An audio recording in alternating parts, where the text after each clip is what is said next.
It's Thursday, February 29th, and the GOP wants to take a big leap forward. We start here.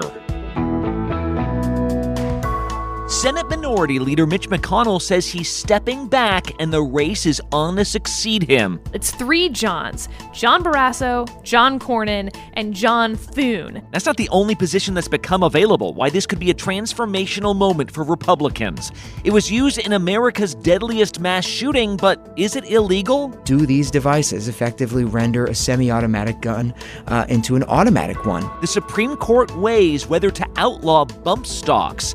And it's the fabric of our lives, but it was also the fabric of the slave trade. Cotton wasn't the oppressive thing. It was people that was oppressive. Now, some black farmers are ready for a cotton rebrand.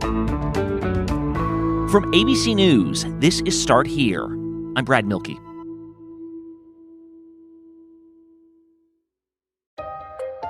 For the last 15 years, when you think of Republicans in Congress, chances are you picture Mitch McConnell. If there's anything all Republicans think are important to the country and to our party, it's comprehensive tax reform. The senator from Kentucky became the chamber's top Republican in 2007. He's been majority leader when his party's in charge, minority leader when they're not.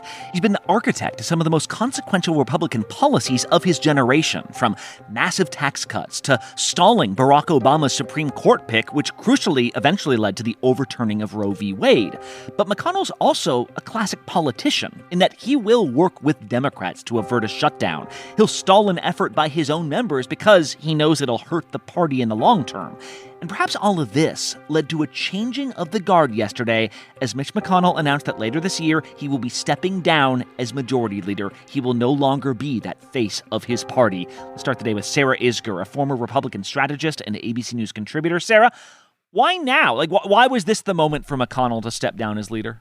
Well, we've certainly seen pressure across the board from Trump allies to sort of push some of the old guard GOP out of the way. We've seen it at the RNC, and we've seen Trump allies pushing to have McConnell removed. Now, reminder, McConnell said he was stepping down in November, after the election. So this is one of the longest retirement runways we've seen in a long time. Authority in name only from here on out. Yes, exactly.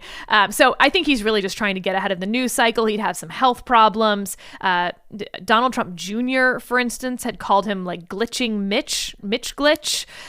So moving ahead of that, and also just making clear, he's 82. And unlike the other octogenarians we're talking about who are leading our country, he's signaling his exit. But you're speaking about the disdain that, say, the Trump wing of the party has for him. Why? Where does that come from? Two places. One, of course, is simply that Mitch McConnell has never bent the knee, so to speak, to Trump. He's never been a Trump guy. He hasn't just approved everything Trump has done.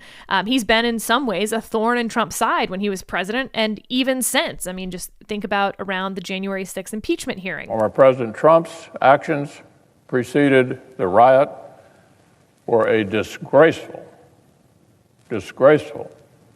dereliction of duty. Second of all is that even policy-wise, who represents the Republican establishment more than Mitch McConnell and that sort of Reagan Republican three-legged stool that Donald Trump is trying to dismantle in his own efforts to remake the party? After fighting Mitch McConnell, Paul Ryan, and the Democrats, sometimes you wonder who was worse. So in that sense, it's twofold. If McConnell, I think, had come around and been a MAGA guy, maybe then the McConnell-era Reagan legacy wouldn't have bothered them so much. But it's really that combination of McConnell making clear he's never been a Trump guy and that he sort of maintained these traditional conservative beliefs. So who takes over? I got to imagine the jockeying has already begun. Dude, the jockeying began 6 months ago. Maybe it began 5 years ago. Yeah. You know how when Queen Elizabeth was in her 90s, it was well, is Charles going to take over in his 70s, or will it pass? This has been going on for a while. It's three Johns: John Barrasso, John Cornyn, and John Thune. And, really we're talking generational change. Mitch McConnell, 82 years old.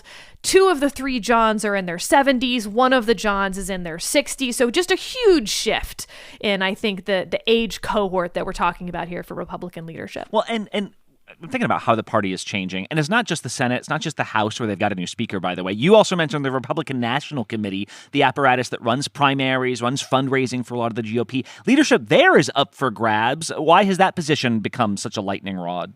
For many of these same reasons and different reasons. So Ronna McDaniel was the former head of the Republican National Committee. This is the campaign arm of the Republican Party. Ronna McDaniel, of course, came in after Reince Priebus became chief of staff to Donald Trump. She was the Trump pick at that point and was really seen as part of the Trump team in a lot of ways. Clearly, things have not gone particularly well for the Republican Party. Most people would say that's because of Donald Trump.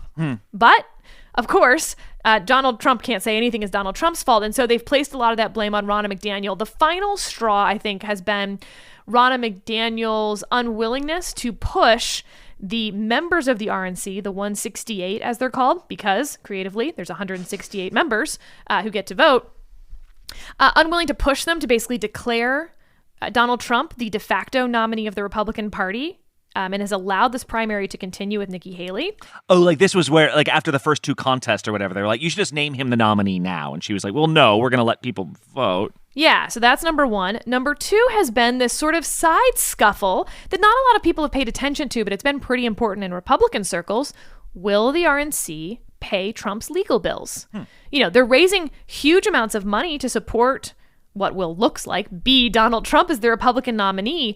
Are they going to spend millions of dollars on just the legal bills instead of the campaign itself? Ronna McDaniel, I think, showing a lot of hesitancy to spend RNC money on that.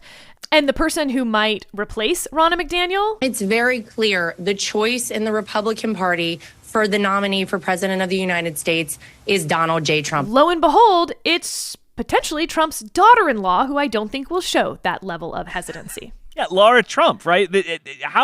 What is the reaction to like the president's daughter-in-law potentially taking over the reins of the party? I mean, to those of us who have previously worked at the RNC, horror, but this is where the Republican Party is right now. They have, I think, signaled that the majority, at least, believe that Donald Trump is not just the standard bearer as the nominee, but is the Republican Party itself. And so, yeah, it's a family affair at this point. Laura Trump has signaled that she's wanted to be involved more, and this is seen as a good place to put her.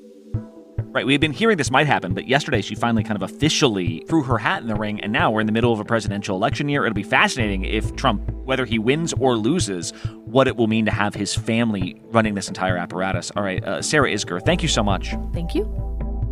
Next up on Start Here, it sounds like a machine gun, but should it be outlawed like a machine gun? The Supreme Court considers bump stocks after the break.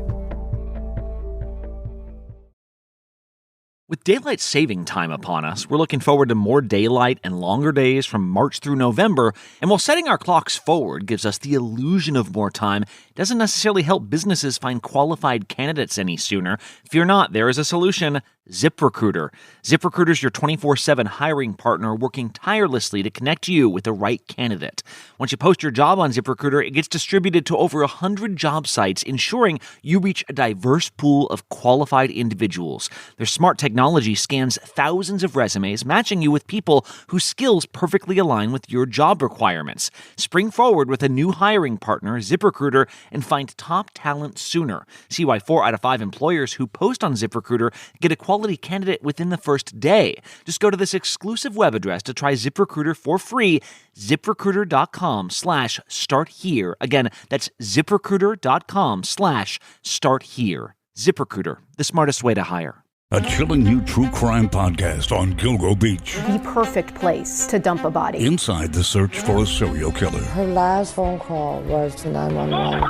Disturbing clues. Body count, body count, body count. 3 more really scared me. Very ritualistic behavior. Stunning setbacks. They were as stumped as we were. There was a lot of speculation. And shocking twists. We're anxious to have this over with. Their cases went unsolved. That'll leave you breathless. Until today. Eyewitness to Gilgo Beach, a new podcast available now. Yesterday, the Supreme Court heard a case about the firearm accessory used in America's deadliest mass shooting, the bump stock.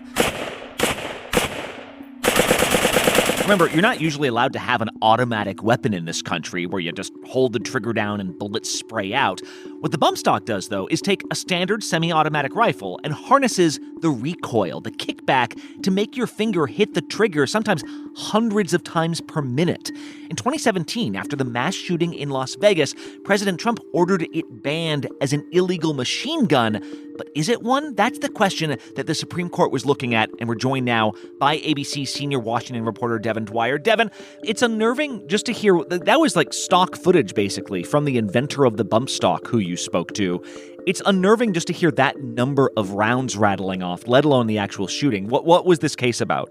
Well, it's a case about a ban on this device, Brad, that was invented back in 2008 by a guy named Jeremiah Cottle from West Texas, an Air Force veteran who was on food stamps at the time and simply wanted to go out and have fun in his backyard and spray a lot of bullets really fast. You can take pretty much any semi-automatic firearm, and then using a technique, you can make that gun shoot extremely fast. So it's like a poor man's machine gun. Yeah. Pull that pin down, and it slides right on. He came up with this concoction he called the bump stock. He mailed it into the ATF, that's the Justice Department arm that regulates firearms. And right out of the gate, they approved it for sale. All right, going hot. Eyes and ears, range is hot. Cottle went into production. He sold hundreds of them in the first 4 days. He sold 20,000 bump stocks in the first year and more than 700,000 by 2017. You pull the trigger, it fires one time, it recoils, and you pull the trigger again to fire the next one. What my product does is just allows you to do that very quickly. A huge success, catapulted him to millionaire status. But all of a sudden, after that shooting you mentioned, where 60 Americans were killed, 500 injured, by a deranged gunman from the Mandalay Bay Hotel using multiple guns equipped with bump stocks, the government did an about-face. We also completed the process to issue a new regulation banning bump stocks. President Trump ordered the ATF to take another look at this. It was even backed by the NRA to regulate these devices. Only one guy was making them in the country, and that was Jeremiah Cottle. And all of a sudden, literally on the turn of a dime, those who owned these devices, which for 8 years had been legal, were now suddenly at risk of becoming felons. A 90-day period now begins, which persons in possession of bump stock type devices must turn those devices to an ATF field office or destroy them by March 21st. And so you saw store owners like Michael Cargill of Texas Gun Works immediately take them off the shelves. This is a product that I legally purchased, and had it, in the store, and someone else purchased this product and they had it in their home. And all of a sudden, an agency within the federal government decided they're going to ban this particular product. And I said, this is crazy. Other Americans surrendered them. Jeremiah Cottle, who was making them, sent 70 pallets of these to the ATF to be melted down. And the case now before the Supreme Court yesterday was all of that even legal? This was not a Second Amendment case about gun rights. This was about interpreting a 1934 law known as the National Firearms Act, which bans fully automatic machine guns for civilian use. And the question on the table, as you said, was, do these devices effectively render a semi-automatic gun into an automatic one? And it was a fierce debate, Brad, because for so many years, regulators of both political parties said it didn't count until we had that horrible mass shooting, and then things changed. And Michael Cargill, that gun shop owner, says, if we're going to ban a device and turn all these people into felons, in his words, Congress needs to do that, not the bureaucrats. Yeah, that's what's interesting, Devin, is it's not like there's a law that Congress ever passed before or since saying you can't have a bump stock. It's just that there is a law saying you can't have a machine gun. And the interpretation of that could change depending on who's president or who's in charge of the ATF?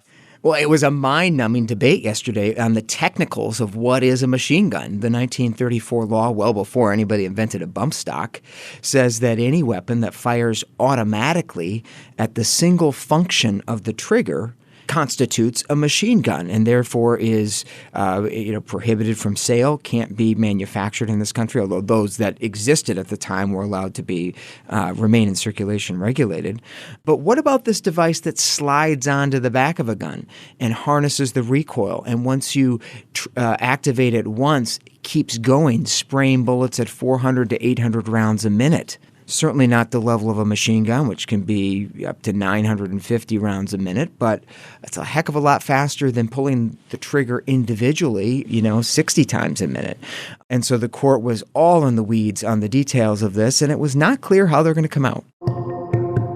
It gave me the opportunity to do something amazing, to create a business. Jeremiah Cottle and bump stock advocates, Brad, are framing this really as a regulatory case, the big brother government coming in and changing its mind on a dime and crushing the small business owner who rose from nothing to success in this country and popularity among some good, hardworking Americans. On the other hand, you have victims of the Las Vegas shooting telling us that it is unconscionable that the government has allowed this for so many years to be on sale. As a survivor, to know that you experienced this life-changing event, that you could have been killed, our mother could have lost 2 daughters that night. We need it to be regulated. I talked to 2 survivors from the Vegas shooting, Brad, who said that is the very same thing that gunned down so many people around them. It's fun to drive a supercar at 180 miles an hour down a highway, but we don't allow that either. One small arms training expert, retired Army commander Steve Kling, told me as he has studied these devices, he has fired bump stocks, he has been in combat. He says there is really no major distinction between an M16 and a gun with a bump stock, and he says unquestionably they need to be banned.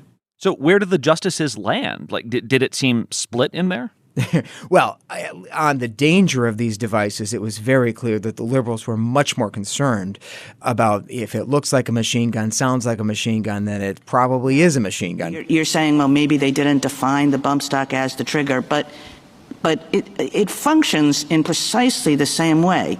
And a torrent of bullets comes out, and this is in the heartland of what they were concerned about. Congress intended, Elena Kagan said, weapons like this to be off the streets, but you had the conservatives, the textualists, parsing the words of the law. Amy Coney Barrett, Justice Barrett said, this intuitively, I'm with you on this being a dangerous thing, but I'm not quite sure the definition applies to this. I think the question is, why didn't Congress pass that legislation to make this covered more clearly? So there was some school of thought, Brad, that perhaps Congress needs to go back and tweak this if they want it banned. But at the end of the day, even Clarence Thomas, Justice Samuel Alito, who would probably most in support of the bump stock, signaled, maybe Congress's intent here should matter. If they banned machine guns, why wouldn't they have banned bump stocks?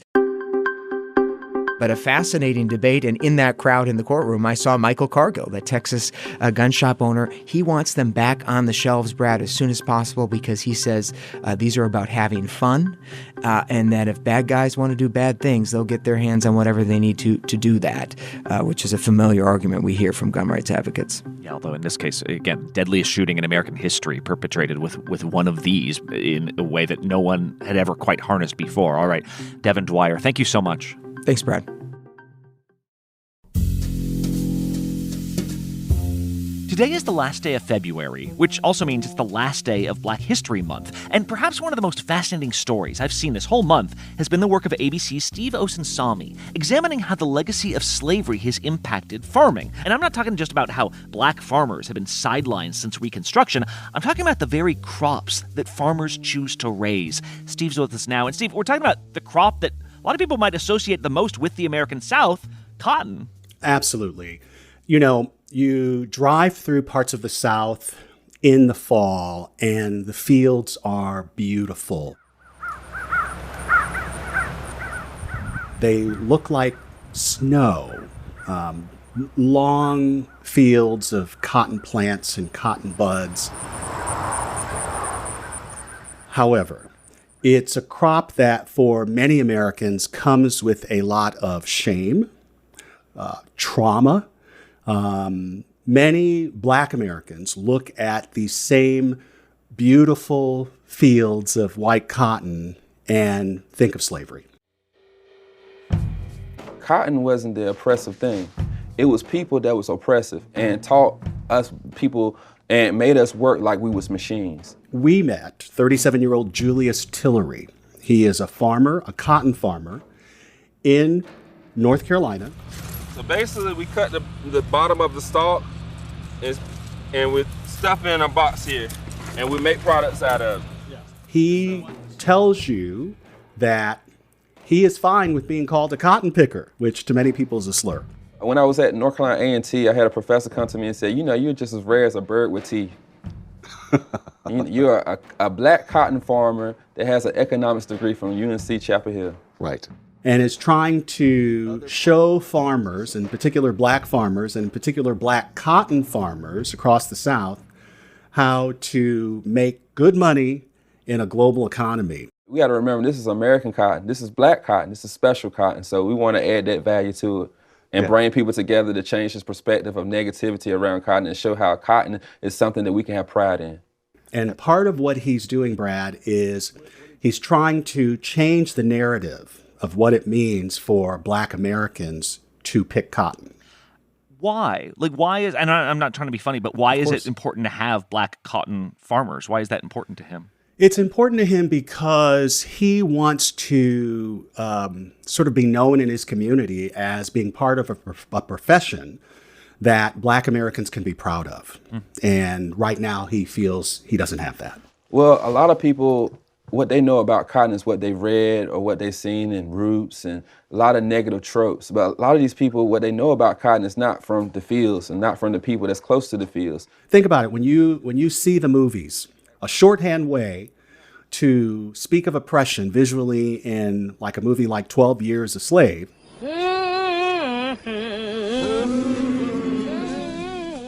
is to show black slaves in cotton fields, picking cotton by hand in the baking sun, producing generational wealth for someone else besides the people who are picking the cotton.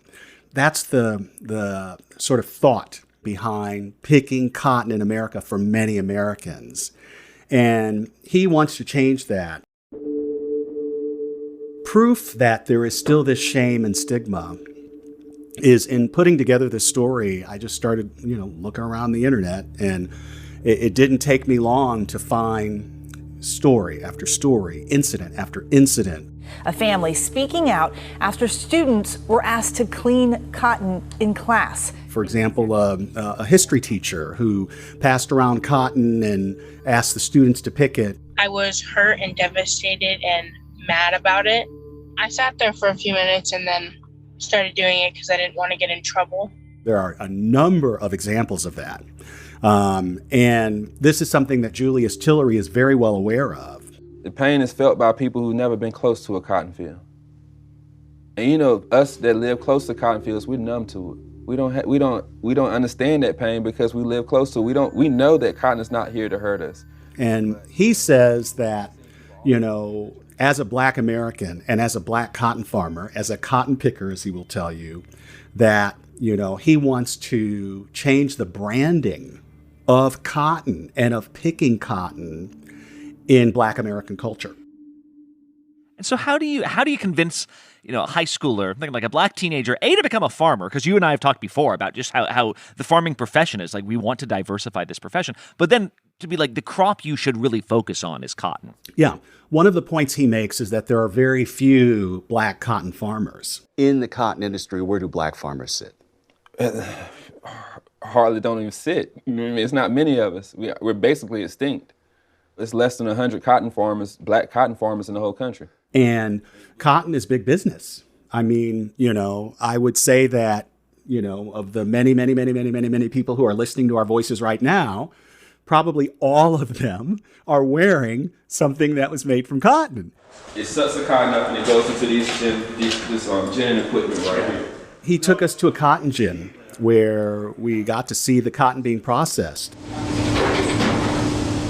His point is that they're now competing with global producers of this. What I'm doing is taking our cotton from the cotton gin and sending it to a cotton spinner, still controlling that cotton. So spin that cotton into yarn and then sending that cotton to a textile factory to make shirts like this. They've got a deal now, he and his farm, with Vans, the people who make Vans shoes. And they've come up with a T-shirt that they've made. The T-shirt has this emblem on it, and he calls it the New Rose. And it's a picture of a cotton plant. And underneath it, it's sort of advertising the fact that that T-shirt came from a black cotton farm. one wish of the civil rights movement was, had there been more of an effort placed on land and property and home ownership, because it's in America, it's one of the easiest ways to pass down generational wealth. Here's an example of it that we can celebrate and take comfort and joy in, because he's inheriting this farm from his father, who's about to retire. And this farm has been in his family's business since the former slave who bought the land and is still buried on the property. So when I used to come by here and I saw his name on the grave, and I was like, wow, that's here. And it made me always feel like I had to protect this area, be really close to it, because he did all these things to make this farm happen. So, and of course it could be another crop. They could be dairy farmers, but this is what's in their family. It's been in their family, and it's worked for them. And he's selling it to all consumers, as he'll tell you, but in particular Black consumers. I'm going to give you a product made of the same stuff that you wear every day, that when you put on, you're going to feel a little differently about, just because of whose hands were behind it.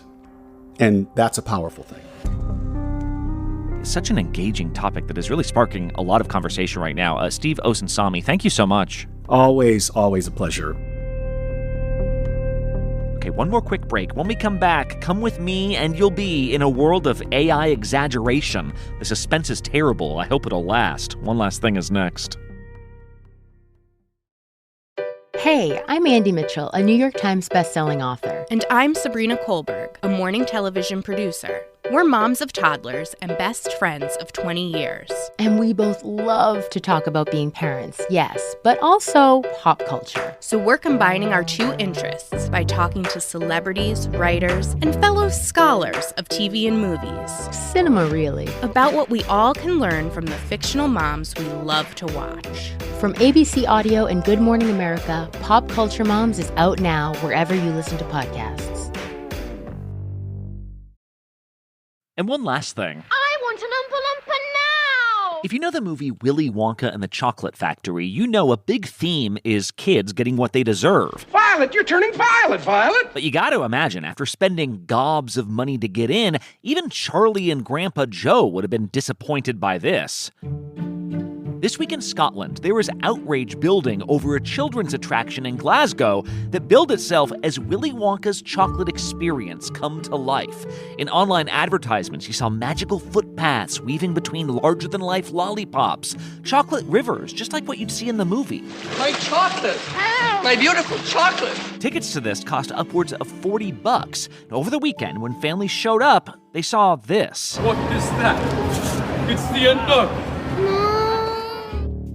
Instead of a chocolatey wonderland, this was a sparse industrial building, cement floors, bare walls, and a few styrofoam set pieces. Instead of a chocolate river, kids walked past folding tables and a few sheepishly painted drapes. We walked around this place and saw just health and safety nightmare for a start. That's Paul Connell. He's not a parent, he's a local actor who showed up that morning to play the part of Willy Wonka. We were told on the experience to hand out a jelly bean, one jelly bean per child, and a quarter of a cup of Tesco's own brand lemonade.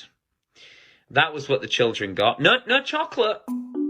Connell said he had been told this was a legitimate gig. In fact, he was told to memorize a 15-minute script. He says he and other actors quickly realized they weren't going to get paid that day, but felt bad leaving children even more disappointed. So they performed anyway in clothes that resembled something you'd find at a costume shop's discount rack. We did our best with what we had, which was very little. What was so frustrating to him and to parents was that everyone had a very distinct image of what this was supposed to look like. There were photos on the website of the chocolate factory you take your kid through. Well, it appears these images were AI generated. In this era of advertising, you can take photos of the set first and then build the set later. Connell said the script appeared to have been compiled by a chatbot as well.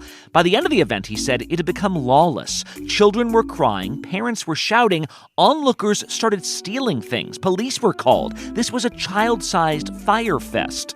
Organizers have apologized, saying tickets will be refunded. Some parents are asking to get money back for their train tickets, too.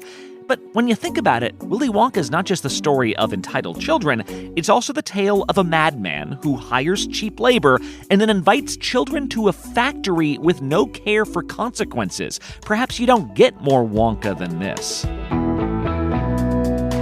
They should have just said, you get nothing, you lose, good day, sir. It's tough to argue with that. Hey, update to the Wendy's menu saga from yesterday. Remember this. They now say they never intended anyone to think they were going to implement surge pricing. In a statement, a spokesperson says, we never use that phrase. The only dynamic pricing plan we've got is to perhaps offer discounts during certain parts of the day. So we'll see what happens there, or if this was just walking back a disastrous idea.